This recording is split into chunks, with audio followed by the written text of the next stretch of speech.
Hey, what's up everybody? Pete with Auto Repair Tips. I'm working on a Nissan Juke. Customer went to the dealership and went to get an exhaust replaced on it, and they told him it was like $1,200. So he brought it to me. I found it aftermarket, a direct fit for like about $389, right about $400 shipped to my door. But they called me today and they said that it got lost on the truck. They don't know where it is, and there's not one to be found anywhere. So let me show you what I'm gonna do to fix this. There's a couple different ways you can fix it. But I had a hard time finding a pipe. I either found one a 1/4 inch too big or a 1/4 inch too small. So let me show you what I'm gonna do to take care of that problem. So here's the pipe. It goes from the catalytic converter all the way to the muffler. And it's a resonator right here in the middle. Like I said, it's about 389 bucks. But his only problem is right here, and I couldn't find a pipe that would fit in there without a 1/4 inch gap too big or a 1/4 inch gap too small, like I was saying earlier. This is the heat shield that came off the other side. The studs broke on it, so what we're going to do is we're going to put it back on. I'll tack weld it here and put a hose clamp on this side when I'm done with the repairs. First thing I'm going to do is clean up the metal.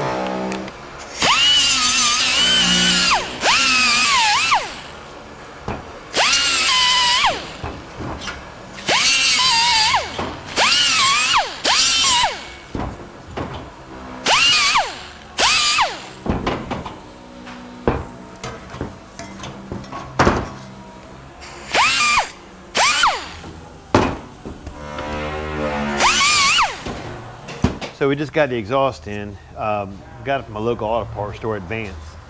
And Advance is not sponsoring this video, I just purchased a part from them. But if you take measurement on the pipe they sent, it is 1.9999, 2 inches. If I take a measurement on this here, we are 1.884, so it's 2 inches. The outer one, if you look at it, is 2.11, about 2 1/4. This outer one, 2.125, 2.111, so it's about the same. Now there's a couple ways to tackle this. I don't want to separate it because this is in a certain position and I want to go back the same way. I think the easiest way to do it is I'm going to slice this off right here where it's flanged out, and I'm going to cut out a section. I'll measure from like here to here, and I'll get like 3 inches, maybe 3.5 inches, and I'll cut out 3.5 inches, and I'll just cap it like that and weld around it. I'm sure there's other ways you can tackle this, but I think this would be the quickest and easiest way.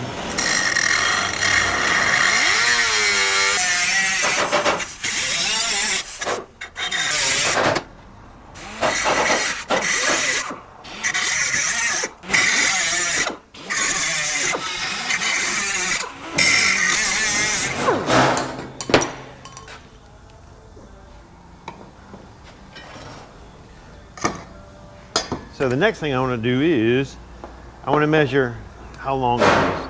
So we're going to go past the burnt point and go past this burnt point, so that if I went with, I'm thinking 3.5, every bit of 3.5. So let's put a mark right here. So we're going to mark it right here. And we're going to roll it to 3.5.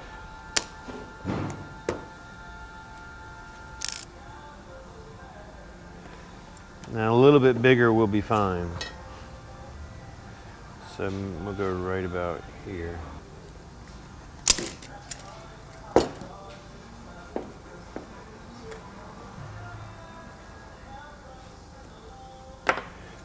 We'll split that right there.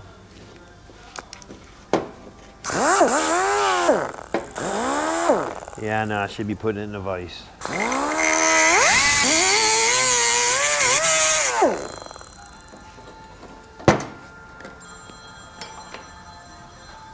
All right, we're going to draw a line across this one. That was ugly, right there.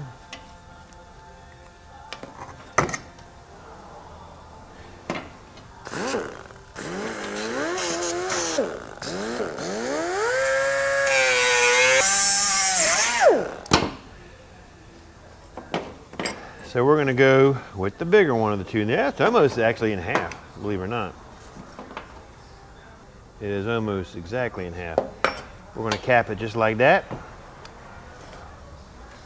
And that's a perfect fit. And all I'm gonna do is just weld around it just like that. And if you had to go all the way around it and you didn't want to cut the pipe, you could go like this and do a solid weld all the way around. Which, you know what? I might just do that actually, simply because, I think we're good. No need for the overkill.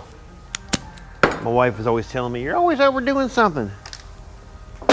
This time I'm going to listen to her. We're going to just do a little bit, not a lot. Sweet, we'll get it welded up and that is it. Means it's a little bit longer than I figured. I'm going to draw me a line right here. Draw a line right here. And on the back side here. So I got to grind the rest of that away. And I'm going to do one extra step to this when I go back with it, and you will see what it is. Most people don't do this extra step I'm going to show you. We'll call it a pro tip.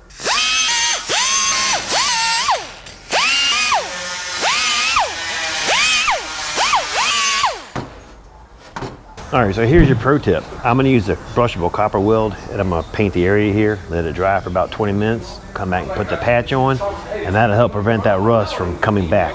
Because I've been stuck by a train trying to get your truck and it's getting inspected. Basically, you just take it and brush it on.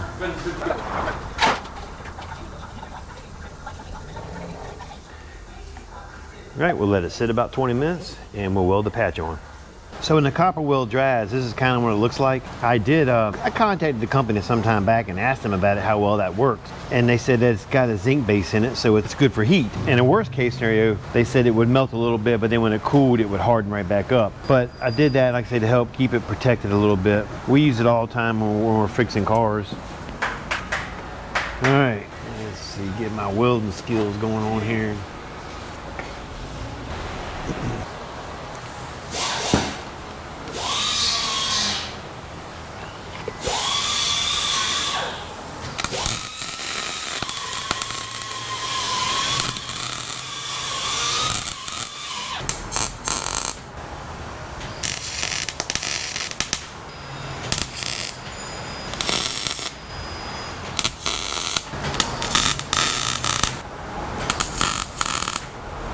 Sometimes when you're welding it, it'll like expand a little bit on it, so you can kind of give it a love tap.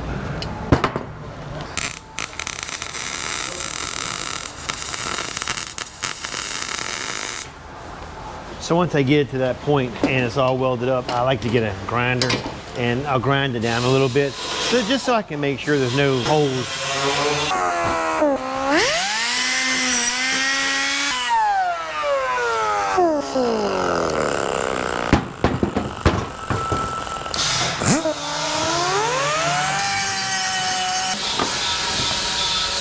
All right, that is it. All right guys, there's many ways to patch up an exhaust system. In this situation, to me, that was the easiest because we didn't need to go all the way around it. Not cutting it in half, you were able to keep all the factory settings, you know, correct, so we know it's gonna mount up right. Like I said earlier, that whole pipe was about 400 bucks. That piece I bought was $18, and I was able to cut it off just like a Band-Aid, put it over top and weld it up. Worked out great. Save the guy some money too. All right guys, that is it for this video. I appreciate you watching. Don't forget to like, subscribe, and leave a comment. Catch you later.